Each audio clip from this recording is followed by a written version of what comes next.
నెల్లూరు జిల్లా అనంతసాగర్ మండలం సోమశిల జలాశయంలో చేపల సంతానోత్పత్తి కాలాన్ని దృష్టిలో ఉంచుకొని ప్రభుత్వం కీలక నిర్ణయం తీసుకుంది.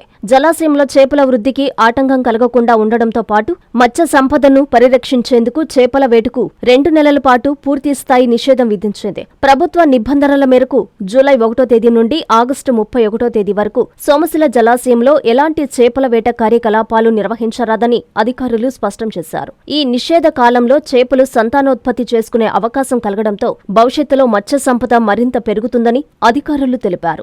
నిబంధనలను ఉల్లంఘించి చేపల వేటకు పాల్పడే వారిపై చట్టపరమైన చర్యలు తీసుకుంటామని హెచ్చరించారు. మత్స్యకారులు, ప్రజలు ప్రభుత్వ నిర్ణయానికి సహకరించి జలాశయంలోని మత్స్య సంపద పరిరక్షణకు తమ వంతు బాధ్యత నిర్వర్తించాలని అధికారులు విజ్ఞప్తి చేశారు.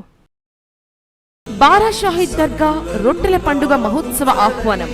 శ్రీ శ్రీ శ్రీ హజరత్ బారా షాహిద్ దర్గా మిట్ట, నెల్లూరు.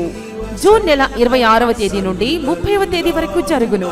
జూన్ నెల 26వ తేదీ శుక్రవారం సందల్మాలి, 27వ తేదీ శనివారం గంధ మహోత్సవం, 28వ తేదీ ఆదివారం రొట్టెల పండుగ, 29వ తేదీ సోమవారం తహలీల్ ఫాతహా, 30వ తేదీ మంగళవారం ముగింపు సభ జరుగును. కావున భక్తులెల్లరూ విచ్చేసి చందన ప్రసాదములు స్వీకరించి శ్రీ బారా షాహిద్ కృపా కటాక్షములు పొందగలరు. షేక్ అబ్దుల్ అజీజ్, చైర్మన్, ఆంధ్రప్రదేశ్ రాష్ట్ర వక్ఫ్ బోర్డ్. నిర్వహించువారు ఆంధ్రప్రదేశ్ రాష్ట్ర Waqf board, Vijayawada. Please subscribe to N3 TV.